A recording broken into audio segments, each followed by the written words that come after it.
ओम दुर्गायै नमः। दुर्गा सप्तशती का 9वां, 10वां और 11वां अध्याय। शुंभ निशुंभ का वध और देवताओं द्वारा देवी माँ की स्तुति। नवरात्रों में इसका पाठ करना और सुनना बहुत ही ज़्यादा लाभदायक होता है। देवी माँ प्रसन्न होती हैं, ऐसी प्राणों की मान्यता है। तो चलते हैं, हम पाठ शुरू करते हैं। उससे पहले आप चैनल को सब्सक्राइब, लाइक और शेयर जरूर कर लेना। 9वां अध्याय पढ़ेंगे हम। सबसे पहले निशुंभ वध ध्यान करते हैं। मैं अर्धनारीश्वर के श्री विग्रह की निरंतर शरण लेती हूँ। उसका वर्ण बंदूक पुष्प और सुवर्ण के समान रक्त पीत मिश्रित है। वे अपनी भुजाओं में सुंदर अक्षमाला, पास, अंकुश और वरद मुद्रा धारण करता है। अर्धचंद्र उसका आभूषण है और वह 3 नेत्रों से सुशोभित है। राजा ने कहा, हे भगवान, आपने रक्त बीज के वध से संबंध रखने वाला देवी चरित्र कहा, यह अद्भुत महात्म्य मुझे बतलाया। अब रक्त बीज के मारे जाने पर अत्यंत क्रोध में भरे हुए शुंभ और निशुंभ ने क्या क्या किया, उसे मैं सुनना चाहता हूँ। तो ऋषि कहते हैं, हे राजन, युद्ध में रक्तबीज और अन्य दैत्यों के मारे जाने पर शुंभ और निशुंभ के क्रोध की सीमा ना रही। अपनी विशाल सेना इस प्रकार मारी जाती देखकर निशुंभ अमरस में भरकर देवी की ओर दौड़ा। उसके साथ असुरों की प्रधान सेना थी। उसके आगे पीछे तथा पार्श्व भाग में बड़े बड़े असुर थे, जो क्रोध से ओठ चबाते हुए देवी को मार डालने के लिए आए। महापराक्रमी शुंभ भी अपनी सेना के साथ मातृगणों से युद्ध करके क्रोधवश चंडिका को मारने के लिए आ पहुंचा। तब देवी के साथ शुंभ और निशुंभ का घोर संग्राम छिड़ गया। वे दोनों दैत्य मेघों की भांति बाणों की भयंकर वर्षा कर रहे थे।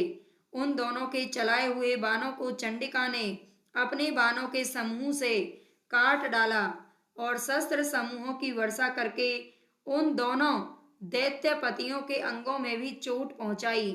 निशुंभ ने तीखी तलवार और चमकती हुई ढाल लेकर देवी के श्रेष्ठ वाहन सिंह के मस्तक पर प्रहार करा। अपने वाहन को चोट पहुंचने पर देवी ने क्षुरप्र नामक बाण से निशुंभ की श्रेष्ठ तलवार तुरंत ही काट डाली और उसकी ढाल को भी, जिसमें 8 चांद जड़े थे, टुकड़े टुकड़े कर दिया।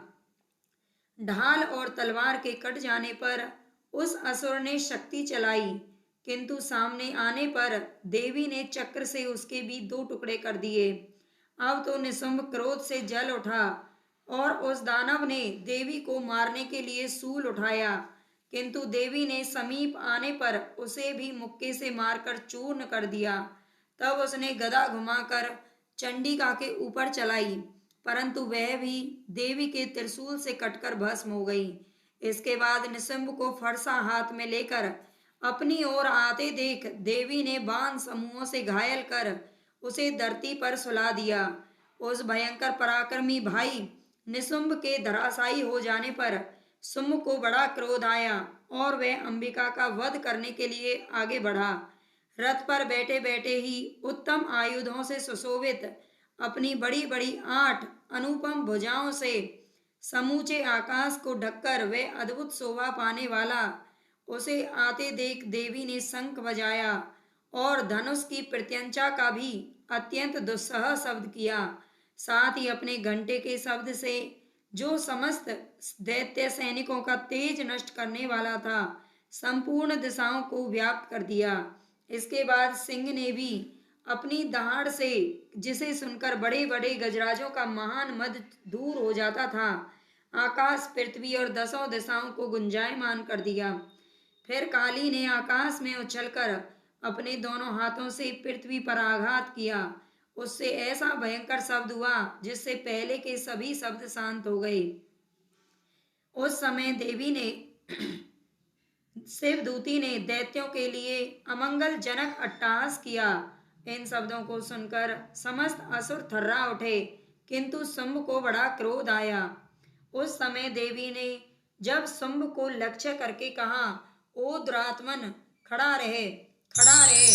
तभी आकाश में खड़े हुए देवता बोल उठे, जय हो, जय हो। शुंभ ने वहां आकर ज्वालाओं से युक्त अत्यंत भयानक शक्ति चलाई। अग्नि में पर्वत के समान आती हुई उस शक्ति को देवी ने बड़े भारी लूके से दूर हटा दिया। उस समय शुंभ के सिंहनाद से तीनों लोक गूंज उठे। हे राजन, उसकी प्रतिध्वनि से वज्रपात के समान भयंकर शब्द हुआ। शुंभ के चलाए हुए बाणों के देवी ने और देवी के चलाए हुए बाणों के शुंभ ने अपने भयंकर बाणों द्वारा टुकड़े टुकड़े कर दिए। तब क्रोध में भरी हुई चंडिका ने शुंभ को शूल से मारा। उसके आघात से मूर्छित होकर वह पृथ्वी पर गिर पड़ा। इतने में ही शुंभ को चेतना हुई और उसने धनुष हाथ में लेकर बाणों द्वारा काली तथा सिंह को घायल कर डाला। फिर उस दैत्यराज ने 10,000 बाहें बनाकर चक्रों के प्रहार से चंडिका को आच्छादित कर दिया। तब दुर्गम पीड़ा का नाश करने वाली भगवती दुर्गा ने कुपित होकर अपने बाणों से उन चक्रों तथा बाणों को काट गिराया। यह देखकर निशुंभ दैत्य सेना के साथ चंडिका का वध करने के लिए हाथ में गदा लेकर बड़े वेग से दौड़ा। उसके आते ही चंडी ने तीखी धार वाली तलवार से उसकी गदा को शीघ्र ही काट दिया। तब उसने शूल हाथ में ले लिया। देवताओं को पीड़ा देने वाले निशुंभ को शूल हाथ में लिए देख चंडिका ने अपने शूल से उसकी छाती छेद डाली। शूल से विदीर्ण हो जाने पर उसकी छाती से एक दूसरा महाबली एवं महापराक्रमी पुरुष खड़ी रहे कहता हुआ बाहर निकला। उस निकलते हुए पुरुष की बात सुनकर देवी ठाके मारकर हंस पड़ी और खड़ग से उन्होंने उसका मस्तक काट डाला। फिर तो वह भी पृथ्वी पर गिर पड़ा। इसके बाद सिंह अपनी दाढ़ों से असुरों की गर्दन कुचलकर खाने लगा। यह बड़ा ही भयंकर दृश्य था। उधर काली तथा शिवदूती ने भी अन्य दैत्यों का भक्षण आरंभ कर दिया। कौमारी की शक्ति से विदीर्ण होकर कितने ही महादैत्य नष्ट हो गए। ब्रह्मानी के मंत्रपूत जल से निस्तेज होकर कितने ही भाग खड़े हुए। कितने ही दैत्य माहेश्वरी के त्रिशूल से छिन्न भिन्न होकर धराशायी हो गए। वाराही के तुतुन के आघात से कितनों का पृथ्वी पर कचूमर निकल गया। वैष्णवी ने भी अपने चक्र से दानवों के टुकड़े टुकड़े कर डाले। कुछ असुर नष्ट हो गए और कुछ उस महायुद्ध से भाग गए तथा कितने ही काली शिवदूती तथा सिंह के ग्रास बन गए। निशुंभ वध नामक अध्याय पूरा हुआ। अब हम पढ़ते हैं 10वां अध्याय शुंभ वध। तो आगे ऋषि कहते हैं, हे राजन, अपने प्राणों के समान प्यारे भाई निशुंभ को मारा गया देखकर तथा सारी सेना का संहार होता देख शुंभ ने कुपित होकर कहा, हे दुष्ट दुर्गे, तू बल के अभिमान में आकर झूठ मूठ का घमंड ना दिखा। तू बड़ी मानिनी बनी हुई है, किंतु दूसरी स्त्रियों के बल का सहारा लेकर लड़ती है। देवी बोली, ओ दुष्ट, मैं अकेली ही हूँ। इस संसार में मेरे सिवा दूसरी कौन है? देख, ये मेरी ही विभूतियां हैं, अतः मुझ में ही प्रवेश कर रही हैं। इसके बाद ब्रह्मानी आदि समस्त देवियां अंबिका देवी के शरीर में लीन हो गई। उस समय केवल अंबिका देवी ही अकेली रह गईं। देवी बोली, मैं अपनी ऐश्वर्य शक्ति से अनेक रूपों में यहाँ उपस्थित हुई थी। उन सब रूपों को मैंने समेट लिया है। अब अकेली ही युद्ध में खड़ी हूँ, तुम भी स्थिर हो जाओ। तो ऋषि कहते हैं, इसके बाद देवी और शुंभ दोनों में सब देवताओं तथा दानवों के देखते देखते भयंकर युद्ध छिड़ गया। बाणों की वर्षा तथा तीखे शस्त्रों एवं दारुण अस्त्रों के प्रहार के कारण उन दोनों का युद्ध सब लोगों के लिए बड़ा भयानक प्रतीत हुआ।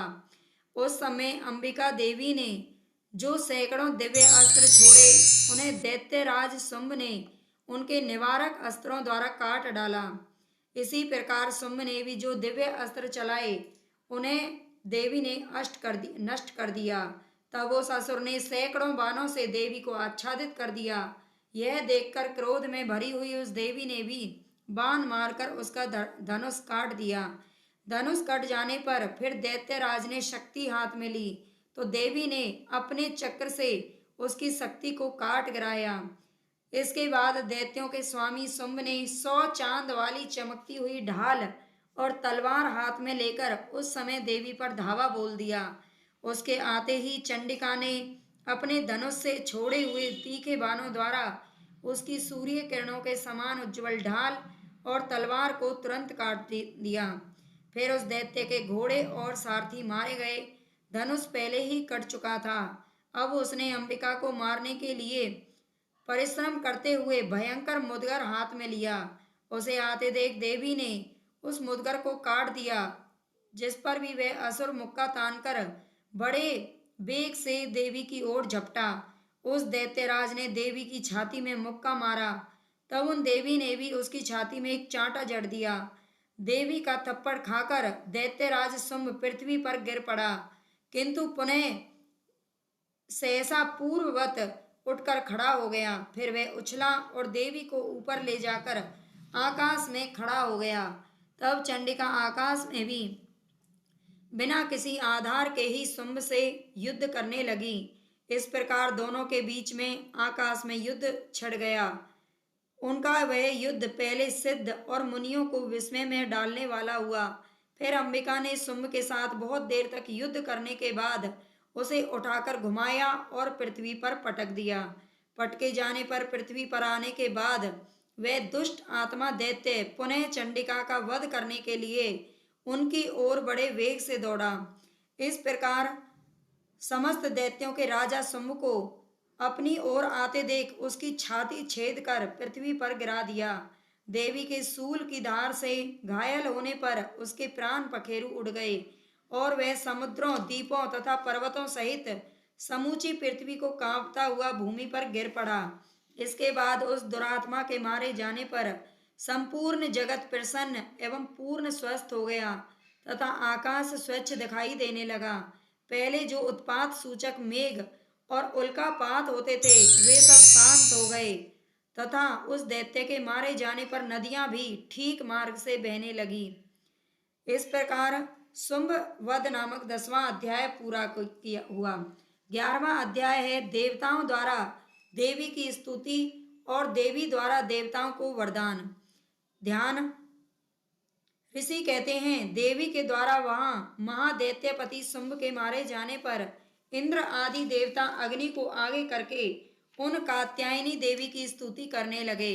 उस समय अभिष्ट की प्राप्ति होने से उनके मुख कमल दमक उठे थे और उनके प्रकाश से दिशाएं भी जगमगा उठी थी। हम पर प्रसन्न हो, शरणागत की पीड़ा दूर करने वाली देवी, संपूर्ण जगत की माता, प्रसन्न हो। हे विश्वेश्वरी, विश्व की रक्षा करो। तुम्ही इस जगत का एकमात्र आधार हो, क्योंकि पृथ्वी रूप में तुम्हारी ही स्थिति है। हे देवी, तुम्हारा पराक्रम अलंघनीय है। तुम ही जल रूप में स्थित होकर संपूर्ण जगत को तृप्त करती हो। तुम अनंत बल संपन्न वैष्णवी शक्ति हो। इस विश्व की कारण भूता परा माया हो। हे देवी, तुमने इस समस्त जगत को मोहित कर रखा है। तुम ही प्रसन्न होने पर इस पृथ्वी पर मोक्ष की प्राप्ति कराती हो। हे देवी, संपूर्ण विद्याएं तुम्हारे ही भिन्न भिन्न स्वरूप हैं। जगत में जितनी स्त्रियां हैं वे सब तुम्हारी ही मूर्तियां हैं।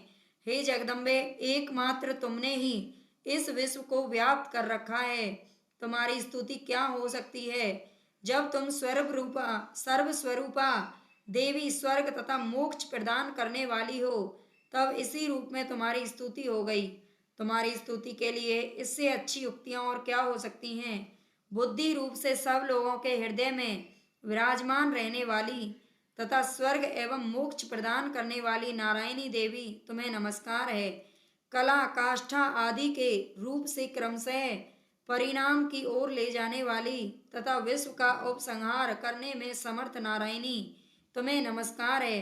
हे नारायणी, तुम सब प्रकार का मंगल प्रदान करने वाली मंगलमयी हो, कल्याणदायिनी शिवा हो, सब पुरुषार्थों को सिद्ध करने वाली शरणागत वत्सला, 3 नेत्रों वाली एवं गौरी हो, तुम्हें नमस्कार है। तुम सृष्टि, पालन और संहार की शक्ति भूता सनातनी देवी, गुणों का आधार तथा सर्व गुणमयी हो। हे नारायणी, तुम्हें नमस्कार है। शरण में आए हुए दीनों एवं पीड़ितों की रक्षा में संलग्न रहने वाली तथा सबकी पीड़ा दूर करने वाली नारायणी देवी, तुम्हें नमस्कार है।